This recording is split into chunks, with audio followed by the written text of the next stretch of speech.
श्री कृष्ण गोविंद हरे मुरारी, हे नाथ नारायण वासुदेव। श्री कृष्ण गोविंद हरे मुरारी, हे नाथ नारायण वासुदेव। प्रणाम दोस्तों, मैं हूं आप सबकी अंजनी। आप सब देख रहे हैं अंजनी की दुनिया जी। केपी में स्वागत है, अभिनंदन है, वंदन है।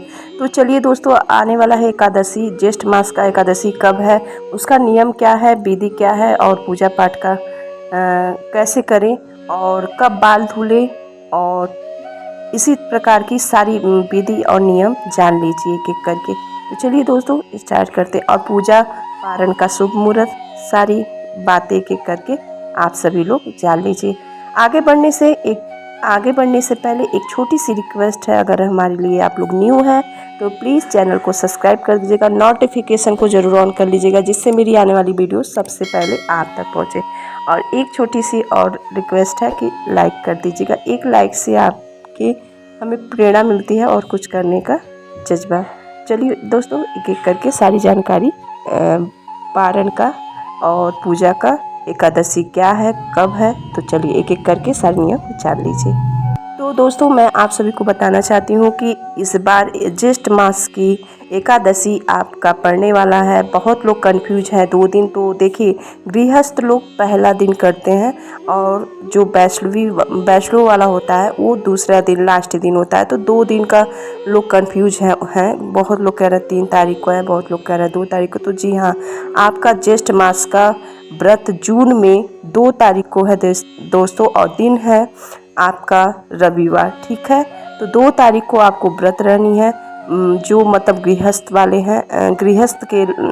वाले हैं उन लोगों को 2 तारीख को व्रत रहनी है। ठीक है, और जो लोग वैष्णव वाले होते हैं उन लोगों को 3 तारीख को रहनी है। तो देख लीजिएगा आप लोग के घर में कितने तारीख को कब रखा जा रहा है। वैसे अधिकतर हमारे घर में लिया जाएगा तो 2 तारीख को सभी लोग व्रत रहेंगे, जो लोग एकादशी का व्रत रहती हैं। अब चलिए दोस्तों आप लोगों को बता दे रहे हैं, मतलब जो लोग व्रत रहते हैं तो वो लोग मतलब 10वीं तिथि से लेकर द्वादशी तक, पारण तक इसका नियम रहता है। और जो कि सबसे सर्वश्रेष्ठ एकादशी का व्रत होता है। और जो लोग अगर पहली बार व्रत रहना चाहती हैं तो वो लोग व्रत इस बार नहीं रहेंगी। देखिए, व्रत जब भी एकादशी का उठाए, देव उठनी एकादशी से ही उठाए तो उसका लाभ मिलता है। ठीक है, ये नहीं कि किसी भी एकादशी में आप लोग उठा लें। इस व्रत को आप लोग देव उठनी एकादशी से उठा सकती हैं। ठीक है, ये बात क्लियर हो गया। अब चलिए दोस्तों आप लोगों को 10वीं तिथि का कुछ मतलब नियम बता दे रहे हैं। देखिए, लहसुन प्याज आप लोगों को वर्जित रहता है 3 दिन पहले ही। जब आप लोग बाल धुल लेंगी, मतलब रविवार को है तो आप लोग शनिवार को बाल हेयर वॉश कर सकती हैं। अगर पूजा पाठ का बात रहती है तो हेयर वॉश करने में कोई दिक्कत नहीं है। तो आप लोग एक दिन पहले मतलब शनिवार को बाल धुल सकती हैं। ठीक है, अगर आप लोग मतलब पूजा करती हैं और व्रत रहती हैं तो बिल्कुल धुल लीजिएगा एक दिन पहले, और एकादशी के दिन बाल नहीं धुलते हैं। ठीक है, ये भी बात क्लियर हो गया। और उसी दिन से आप लोग लहसुन प्याज त्याग कर दीजिएगा, लहसुन प्याज मत खाइएगा। ठीक, क्योंकि भाई विष्णु भगवान का ये व्रत है। तो और उस अपने आप में आप लोग सभी लोग जानती हैं कि एकादशी सबसे सर्वश्रेष्ठ व्रत होता है। तो आप लोग इस बात का बिल्कुल ध्यान रखिएगा। अब बाल धुलने का भी बात क्लियर हो गया। अब चलिए दोस्तों आप लोग को बता देते हैं कि तुलसी माता को, आप लोगों को तुलसी माता किस दिन मतलब पूजा नहीं करनी है, जल नहीं चढ़ानी है। तो तुलसी माता का व्रत देखिए, वैसे तो रविवार को है ही व्रत, आप लोग करेंगी ही, और उस दिन जल भी नहीं देना चाहिए। ठीक है, हिंदू धर्म में देखिए जो नियम है, पूजा पाठ का जो नियम होता है दोस्तों, वो हम लोगों के लिए सबसे बड़े महत्व की बात होती है। ठीक है, उसका पालन करना बहुत बड़ी बात होती है। तो इसलिए तुलसी जी में ना ही जल चढ़ाइएगा और ना ही मतलब कोई चीज़ उनको स्पर्श करिएगा। और एक दिन पहले ही आप लोग तुलसी जी तोड़ के रख लीजिएगा, मतलब शनिवार को तोड़ के रख लीजिएगा। तुलसी जी बिना नहाए नहीं छुई जाती है, ना ही तोड़ी जाती है। तो जब लोग स्नान कर लीजिएगा, शुद्ध हो जाइएगा, तब तुलसी जी को तोड़ के रख लीजिएगा। क्योंकि तुलसी बिना मतलब भोग प्रसाद वितरण नहीं करते हैं, भोग नहीं लगाया जाता है, मतलब भोग नहीं स्पर्श करते हैं, ना ही लेते हैं भगवान जी। विष्णु भगवान, ठीक है। तो आप लोग को बहुत लोगों को पता होगा, बहुत लोगों को नहीं भी पता होगा। तो चलिए दोस्तों, ये भी बात क्लियर हो गया तुलसी जी वाली। अब चलते हैं दोस्तों, आप लोगों को बता देते हैं कि उस दिन देखिए अचला एकादशी है। बहुत लोग अचला एकादशी कहते हैं और बहुत लोग अपरा एकादशी। तो उस दिन आप लोग सुबह सवेरे उठ के स्नान कर लीजिएगा। अगर नदी सरोवर नज़दीक में है तो आप लोग जाके अपना स्नान कर लीजिएगा। वहाँ पे दान सूर्य भगवान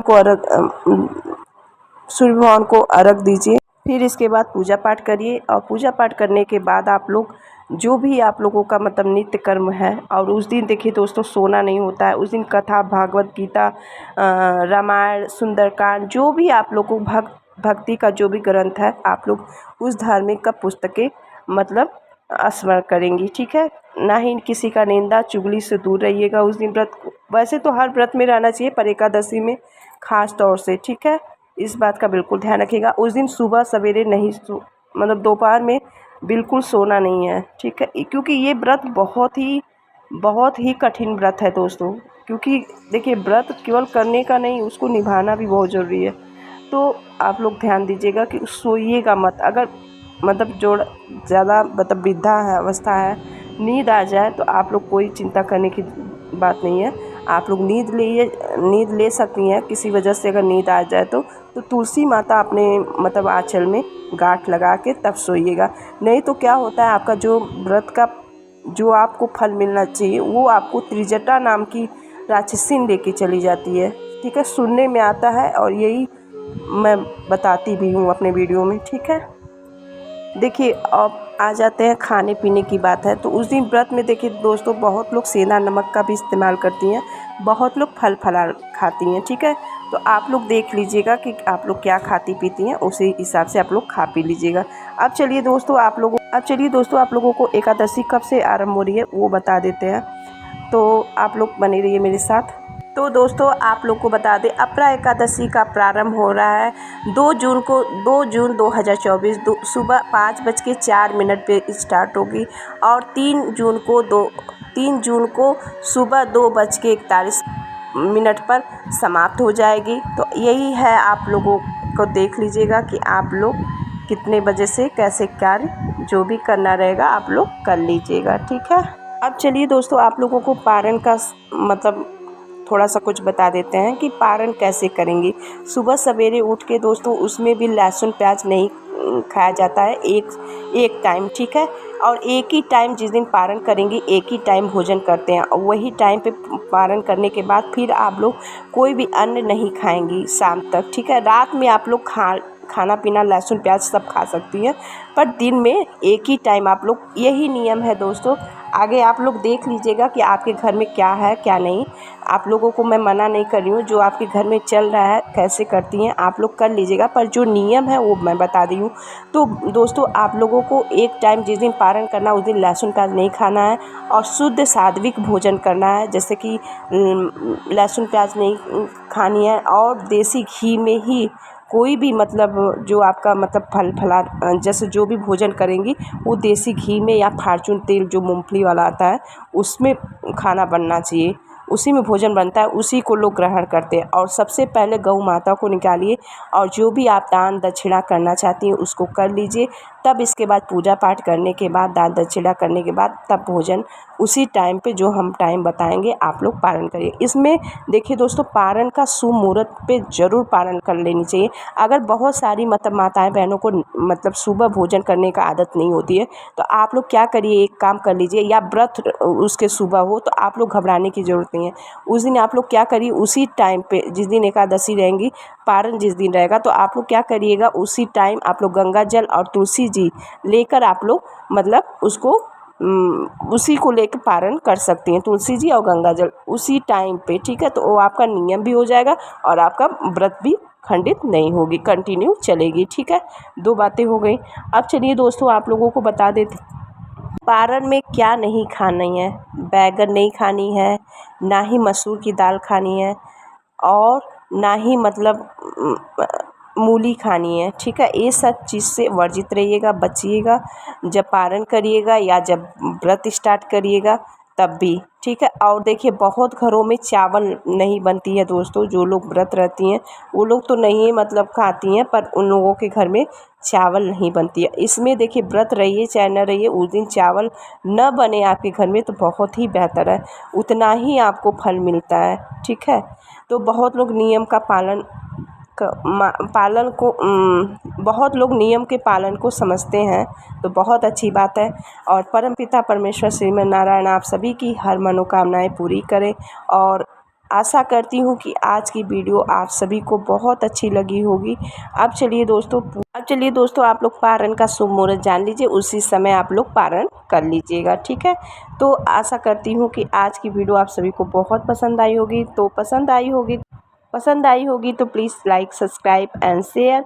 तब तक के लिए प्रणाम। अब जान लीजिए पारण का शुभ मुहूर्त। तो दोस्तों पारण का शुभ मुहूर्त है सोमवार को सुबह 8:05 से लेकर 9:30 बजे 9:30 तक रहेगी। तो इसी समय आप लोग पारण कर लीजिएगा। सभी माताएं बहनें जो लोग व्रत रहती हैं, भाई जो भी लोग व्रत रखते हैं, सभी लोग अपना पारण सही टाइम पे कर लीजिएगा।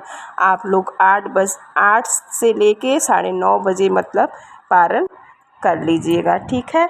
मीठा भोजन करके भी आप लोग पारण कर सकती हैं। तो आशा करती हूँ कि आज की वीडियो बहुत पसंद आई होगी। तब तक के लिए श्री हरि जरूर लिखिएगा, श्री हरि विष्णु जरूर लिखिएगा कमेंट सेक्शन में। मिलती हूँ एक नए विषय पे नए वीडियो में। तब तक के लिए प्रणाम। जय श्री हरि।